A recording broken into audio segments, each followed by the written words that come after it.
So good morning. I really need to get another phone clip because this one does not hold my phone in very well. I keep saying that and I haven't done it. I was going to do 2 chapters today, but they are really long chapters, so I don't have time. Technically today is a grocery day, but it is like pouring rain outside, which means we're going to be dealing with sound from that, but it is what it is. Hopefully it calms down though, because I have like audiobooks to do today. It's mostly just rain, which edits out.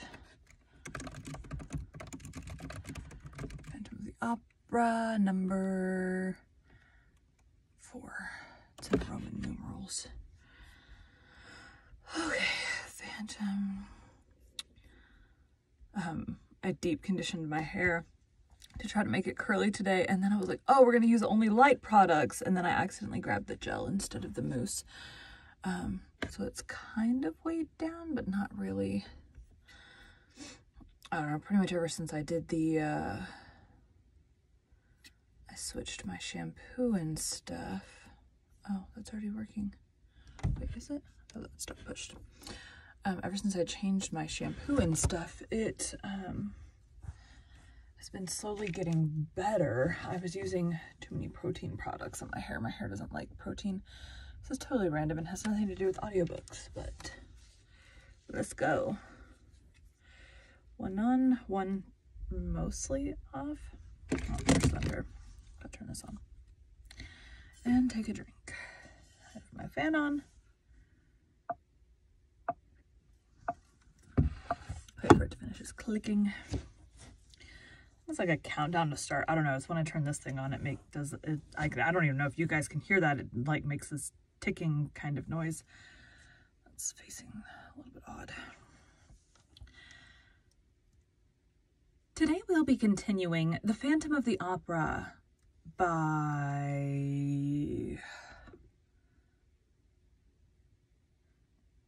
I forget his name.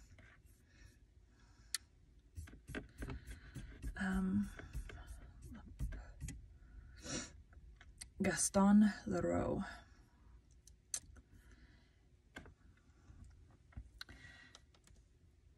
Today we'll be continuing The Phantom of the Opera by Gaston Leroux.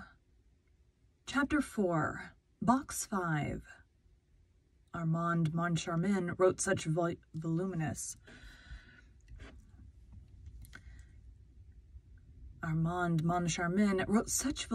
memoirs during the fairly long period of his co-management that we may well ask if he ever found time to attend to the affairs of the opera otherwise than by telling what went on there.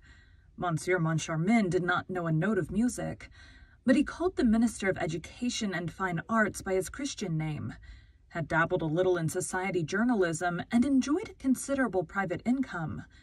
Lastly, he was a charming fellow, and showed that he was not lacking in intelligence, for as soon as he made up his mind to be a sleeping partner in the opera, he selected the best possible active manager and went straight to Firmin Richard. Firmin Richard was a very distinguished composer, who had published a number of successful pieces of all kinds, and who liked nearly every form of music and every sort of musician. Clearly, therefore, it was the duty of every sort of musician to like Monsieur Firmin Richard. The only things to be said against him were that he was rather masterful in his ways, and endowed with a very hasty temper. The first few days which the partners spent at the opera were given over to the delight of finding themselves the head of so magnificent an enterprise, and they had forgotten all about that curious, fantastic story of the ghost, when an incident occurred that proved to them that the joke, if joke it were, was not over. Monsieur Firmin Richard reached his office that morning at 11 o'clock. His secretary, Monsieur Remy, showed him 6 letters, which he had not opened because they were marked private.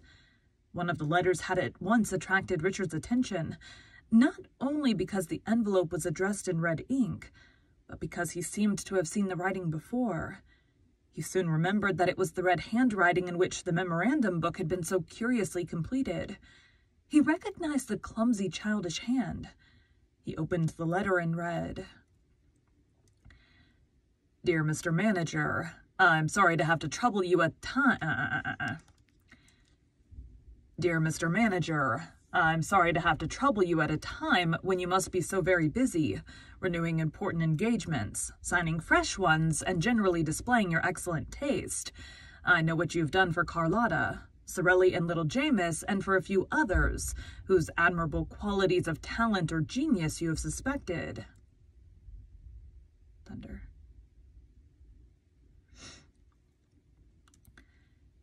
Of course, when I use these words, I do not mean to apply them to La Carlotta, who sings like a squirt and who ought never to have been allowed to leave the ambassadeurs and the Café Jacquin, nor to La Sorelli, who owes her success mainly to the coach builders, nor to little Jamis, who dances like a calf in a field, and I'm not speaking of Christine Daae either, though her genius is certain, whereas your jealousy prevents her from creating any important part.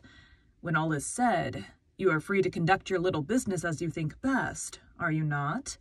All the same, I should like to take advantage of the fact that you've not yet turned Christine Daae out of doors, by hearing her this evening in the part of Sybil, and that of Margarita has been forbidden her since her triumph of the other evening.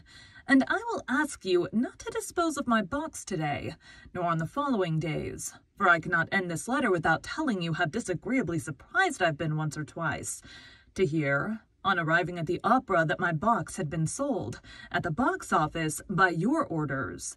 I did not protest. First, because I dislike scandal, and second, because I thought that your predecessors, Messieurs Debienne and Poligny, who were always charming to me, had neglected before leaving to mention my little fads to you. I've now received a reply from those gentlemen to my letter asking for an explanation. Why am I having such an issue with that word lately? I've now received a reply from those gentlemen to my letter, asking for an explanation, and this reply proves that you know all about my memorandum book, and consequently that you are treating me with outrageous contempt. If you wish to live in peace, you must not begin by taking away my private box. Believe me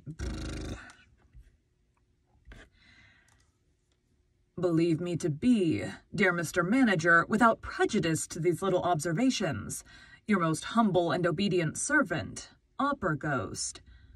The letter was accompanied by a cutting from the agony column of the Revue Theatrale, which ran, "Oh, gee, there's no excuse for R&M. We told them and left your memorandum book in their hands. Kind regards." Monsieur Firmin Richard had hardly finished reading this letter when Monsieur Armand Moncharmin entered, carrying one exactly similar. They looked at each other and burst out laughing. "They're keeping up the joke," said Monsieur Richard, "but I don't call it funny." "What does it all mean?" asked Monsieur Moncharmin. "Do they imagine that because they've been managers of the opera, we're going to let them have a box for an indefinite period?" "I'm not in the mood to let myself be laughed at long," said Firmin Richard. "It's harmless enough," observed Armand Moncharmin. "What is it they really want? A box for tonight?" Monsieur Firmin Richard told his secretary to send box 5 on the grand tier to Messieurs Debienne and Poligny if it was not sold. It was not. It was sent off to them. Debienne lived at the corner of the Rue Scribe and the Boulevard des Capucines, Poligny in the Rue Auber. Oh, ghosts, 2 letters had been posted at the Boulevard des Capucines post office, as Moncharmin remarked after examining the envelopes. "You see," said Richard. They shrugged their shoulders and regretted that 2 men of that age should amuse themselves with such childish tricks. "They might have been civil for all that," said Moncharmin. "Did you notice how they treat us with regard to Carlotta, Sorelli, and little Jamis? Why, my dear fellow, these 2 are mad with jealousy. To think that they went to the expense of an advertisement in the Revue Theatrale. Have they nothing better to do?" "By the way," said Moncharmin, "they seem to be greatly interested in that little Christine Daae." "You know as well as I do that she has a reputation of being quite good," said Richard. "Reputations are easily obtained," replied Moncharmin. "Haven't I a reputation for knowing all about music? And I don't know one key from another." Don't be afraid. You never had that reputation, Richard declared. Thereupon, he ordered the artists to be shown in, who for the last 2 hours had been walking up and down outside the door, behind which fame and fortune, or dismissal, awaited them. The whole day was spent in discussing, negotiating, signing or canceling contracts, and the 2 overworked managers went to bed early, without so much as casting a glance at Box 5 to see whether Monsieur Debienne or Monsieur Poligny were enjoying the performance. Next morning, the managers received a card of thanks from the ghost. "Dear Mr. Manager, thanks. Charming evening. Daye exquisite. Choruses want waking up. Carlotta, a splendid commonplace instrument, will write you soon for the 240,000 francs, or 233,424 francs, 70c. To be correct, Monsieurs Debienne and Poligny have sent me the 6,575 francs 30c, representing the first 10 days of my allowance for the current year. Their privileges finished on the evening of the 10th inst. Kind regards, O.G." On the other hand, there was a letter from Monsieurs Debienne and Poligny.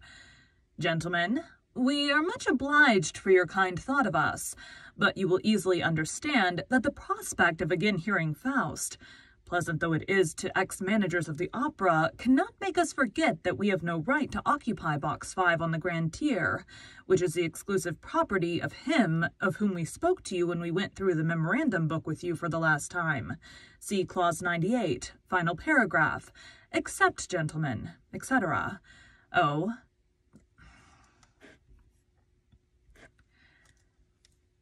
Oh, those fellows are beginning to annoy me," shouted Firmin Richard, snatching up the letter. And that evening, Box 5 was sold. The next morning, Monsieurs Richard and Moncharmin, on reaching their office, found an inspector's report relating to an incident that had happened the night before in Box 5. I give the essential part of the report. "I was obliged to call in a municipal guard twice, this evening to clear Box 5 on the grand tier, once at the beginning and once in the middle of the second act. The occupants, who arrived as the curtain rose on the second act, created a regular scandal by their laughter and their ridiculous observations. There were cries of 'hush' all around them, and the whole house was beginning to protest, when the box-keeper came to fetch me. I entered the box and said what I thought necessary. The people did not seem to me to be in their right mind, and they made stupid remarks. I said that, if the noise was repeated, I should be compelled to clear the box. The moment I left, I heard the laughing again, with fresh protests from the house. I returned with a municipal guard who turned them out. They protested, still laughing, saying they would not go unless they had their money back. At last they became quiet, and I allowed them to enter the box again. The laughter at once recommenced, and this time I had them turned out definitely. 'Send for the inspector,' said Richard to his secretary, who had already read the report and marked it with blue pencil. Monsieur Remy, the secretary, had foreseen the order, and called the inspector at once. 'Tell us what happened,' said Richard bluntly. The inspector began to splutter and referred to the report. 'Well, but what were those people laughing at?' asked Moncharmin. 'They must have been dining, sir, and seemed more inclined to lark about that than... They must have been dining, sir, and seemed more inclined to lark about than listen to good music. The moment they entered the box, they came out again and called the box-keeper, who asked them what they wanted. They said, 'Look in the box. There's no one there, is there?' 'No,' said the woman. 'Well,' said they, 'when we went in, we heard a voice saying that box was taken.'" Monsieur Moncharmin could not help smiling as he looked at Monsieur Richard. But Monsieur Richard did not smile. He himself had done too much in that way in his time not to recognize, in the inspector's story, all the marks of one of those practical jokes which begin by amusing and end by enraging the victims. The inspector, to curry favor with Monsieur Moncharmin, who was smiling, thought it best to give a smile too, a most unfortunate smile. Monsieur Richard glared at his subordinate, who thenceforth made it his business to display a face of utter consternation. "However, when the people arrived," roared Richard, "there was no one in the box, was there?" Not a soul, sir. Not a soul, nor in the box on the right, nor in the box on the left. Not a soul, sir, I swear. The box-keeper told it me often enough, which proves that it was all a joke. Oh, you agree, do you? Said Richard. You agree it's a joke, and you think it funny, no doubt. I think it in very bad taste, sir. And what did the box-keeper say? Oh, she just said that it was the opera ghost. That's all she said. And the inspector grinned. But he soon found that he had made a mistake in grinning, for the words had no sooner left his mouth than Monsieur Richard, from gloomy, became furious.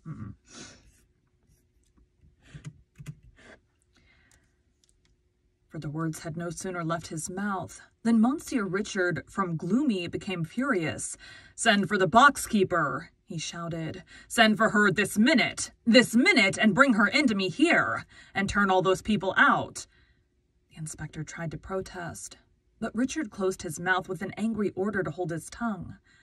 Then, when the wretched man's lips seemed shut forever, the manager commanded him to open them once more. "Who is this opera ghost?" he snarled. But the inspector was by this time incapable of speaking a word. He managed to convey, by a despairing gesture, that he knew nothing about it, or rather that he did not wish to know. "Have you ever seen him? Have you seen the opera ghost?" The inspector, by means of a vigorous shake of head,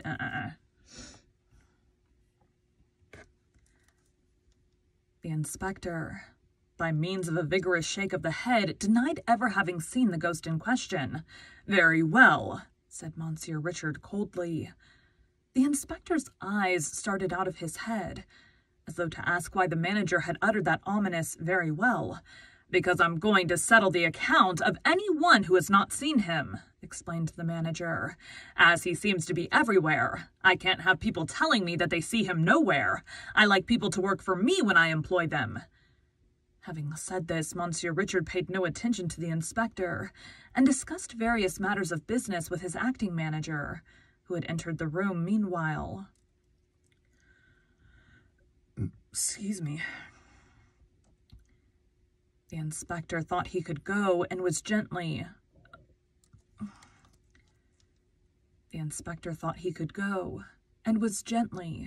oh so gently, sidling toward the door, when Monsieur Richard nailed the man to the floor with a thundering, "Stay where you are!" Monsieur Remy had sent for the box-keeper to the Rue des Provinces, close to the opera, where she was engaged as a porteress. She soon made her appearance. "What's your name?" "Madame Giry. You know me well enough, sir. I'm the mother of little Giry, little Meg." "What?" This was said in so rough and solemn a tone that for a moment Monsieur Richard was impressed. He looked at Madame Giry, in her faded shawl, her worn shoes, her old taffeta dress and dingy bonnet.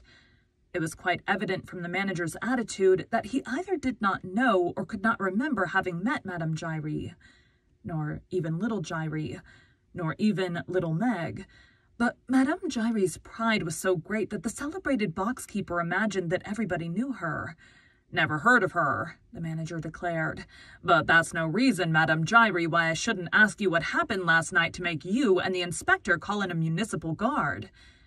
"I was just wanting to see you, sir, and talk to you about it, so that you mightn't have the same unpleasantness as Monsieurs Devienne and Poligny.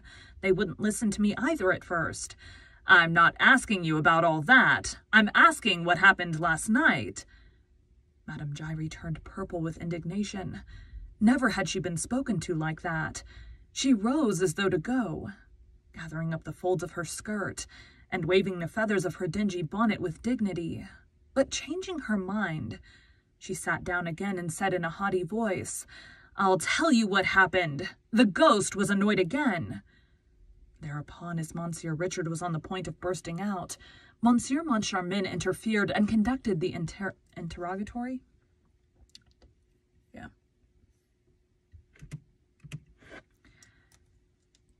Thereupon, as Monsieur Richard was on the point of bursting out, Monsieur Moncharmin interfered and conducted the interrogatory, whence it appeared that Madame Giry thought it quite natural that a voice should be heard to say that a box was taken, when there was nobody in the box. She was unable to explain this phenomenon, which was not new to her, except by the intervention of the ghost. Nobody could see the ghost in his box, but everybody could hear him. She had often heard him, and they could believe her, for she always spoke the truth. They could ask Monsieur de Benin and Monsieur Poligny and anybody who knew her, and also Monsieur Isidore Sac, who had had a leg broken by the ghost. "Indeed," said Moncharmin, interrupting her. "Did the ghost break poor Isidore Sac's leg?" Madame Giry opened her eyes with astonishment at such ignorance. However, she consented to enlighten those two poor innocents. The thing had happened in Monsieur de Benin and Monsieur Poligny's time, also in Box 5, and also during a performance of Faust. Madame Giry coughed, clearing her throat. It sounded as though she were preparing to sing the whole of Gounod's score, and began. "It was like this, sir. That night, Monsieur Maniera and his lady, the jewelers in the Rue Mogador, were sitting in the front of the box, with their great friend, Monsieur Isidore Sac, sitting behind Madame Maniera. Sitting behind Madame Maniera, Mephistopheles was singing, Mephistopheles. Sitting behind Madame Maniera, Mephistopheles was singing. Madame Giry here burst into song herself. "Caterina, while you play at sleeping." And then Monsieur Maniera heard a voice in his right ear. His wife was on the left saying, "Ha ha, Julie's not playing at sleeping." His wife happened to be called Julie, so Monsieur Maniera turns to the right to see who was talking to him like that. Nobody there. He rubs his ear and asks himself if he's dreaming. Then Mephistopheles went on with his serenade. "But perhaps I'm boring you, gentlemen." No, go on." "You are too good, gentlemen," with a smirk. "Well then, Mephistopheles went on with his serenade." Madame Giry burst into song again. "Saint, unclose thy portals holy and accord the bliss to a mortal bending lowly of a pardon kiss." And then Monsieur Maniera again hears the voice in his right ear saying this time, "Ha ha, Julie wouldn't mind according a kiss to Isidore." Then he turns round again, but this time to the left. And what do you think he sees? Isidore, who had taken his lady's hand and was covering it with kisses through the little round place in the glove, like this, gentleman, rapturously kissing the bit of palm left bare in the middle of her thread gloves. Then they had a lively time between them. Bang, bang, Monsieur Maniera, who's been big and...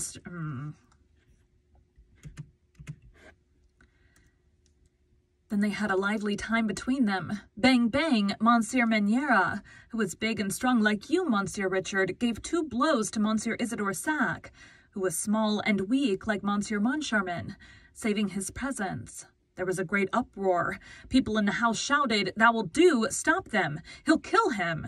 Then at last Monsieur Isidore Sac managed to run away. "Then the ghost had not broken his leg?" asked Excuse me. "Then the ghost had not broken his leg?"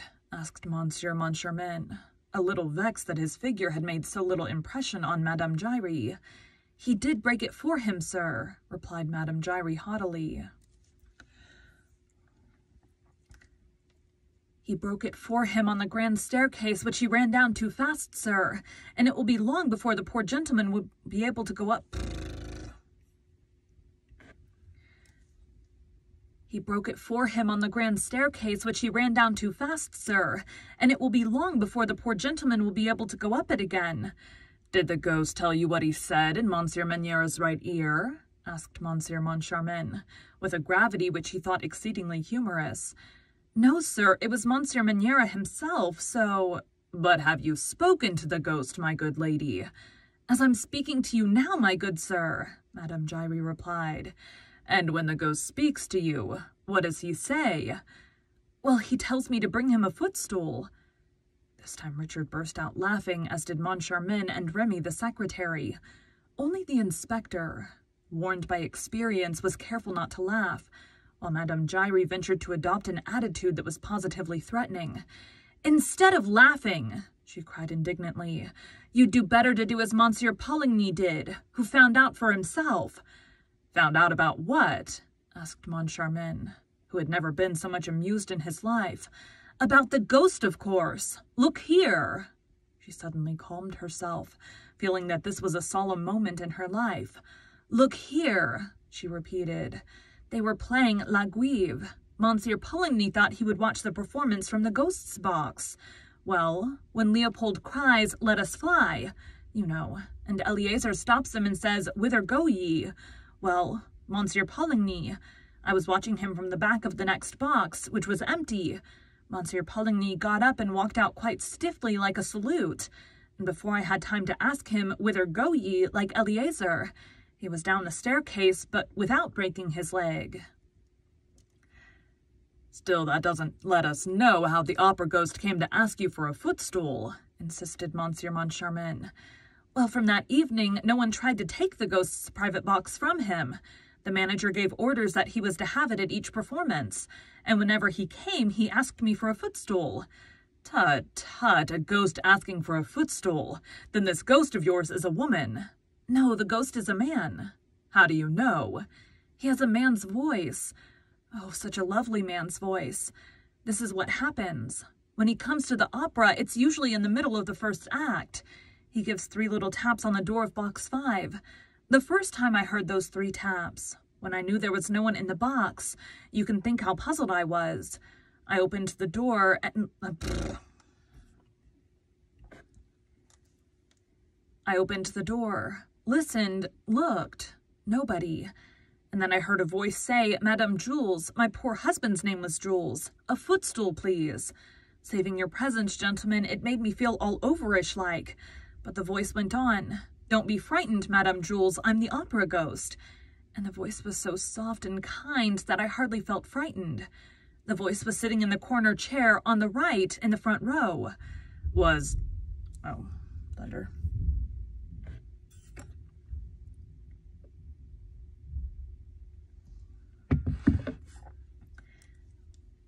Was there anyone in the box on the right of box 5? Asked Moncharmin. No, box 7 and box 3. The one on the left were both empty. The curtain had only just gone up. And what did you do? Well, I brought the footstool. Of course, it wasn't for himself he wanted it, but for his lady. But I never heard nor saw her. Eh? What? So now the ghost is married? The eyes of the 2 managers traveled from Madame Giry to the inspector, who, standing behind the box-keeper, was waving his arms to attract their attention. He tapped his forehead with a distrustful forefinger to convey his opinion that the widow, Jules Giry, was most certainly mad, a piece of pantomime which confirmed Monsieur Richard in his determination to get rid of an inspector who kept a lunatic in his service. Meanwhile, the worthy lady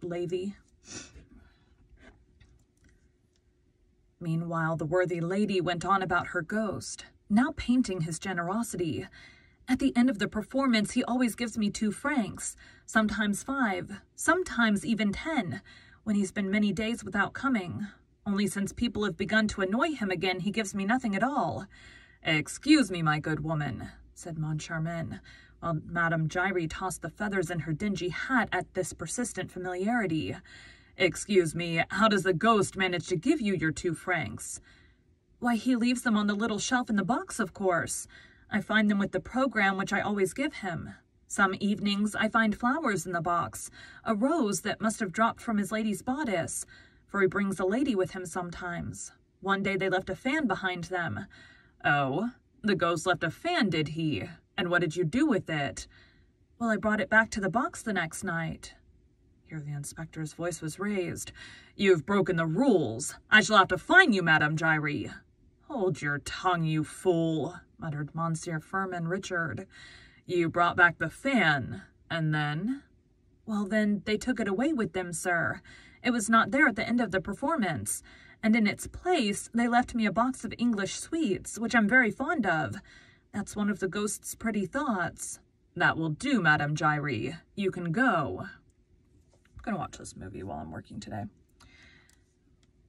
When Madame Giry had bowed herself out, with the dignity that never deserted her, the manager told the inspector that they had decided to dispense with that old madwoman's services, and when he had gone in his turn, they instructed the acting manager to make up the inspector's accounts.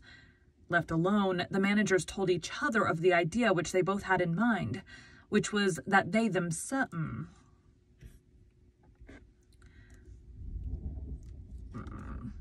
Thunder. Wait for it to go away and then I'll finish. I'm almost done with this paragraph, or this chapter. Really hoping the thunder stops before I'm having to record. Still going.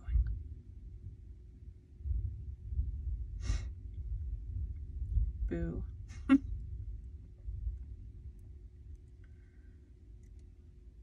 Which was that they should look into that little matter of Box 5 themselves. Thank you for joining Bite at a Time Books today, while we read a bite of one of your favorite classics. Again, my name is Bree Carlisle, and I hope you come back tomorrow for the next bite of The Phantom of the Opera. Okay. Yeah, that was a longer one. Typically, I try to record about 5,000 words a day, which ideally is 2+ chapters, but today's, it was, for 2 chapters, it was like 9,000 something words, which is about an hour of audio. And my hair fell flat. I need to remember to use mousse next time I do this, which will be in, I have to wash every other day because my scalp gets, ugh. Fun. Anyways, that is it for today. I am probably going to record, I'll either do the other one later today or honestly probably tomorrow. Typically I don't record on Fridays, which is what today is for me because I'm typically grocery shopping, but because it's pouring rain, I'm going to go grocery shopping tomorrow when it's only supposed to maybe be raining instead of definitely be raining. But anyways, that is the plan. So I'll probably record it tomorrow during the day. And then hopefully today I can record. It will all depend on the thunder because every time it thunders I have to like stop recording and go over. Yeah, anyways, that's all. Thanks guys.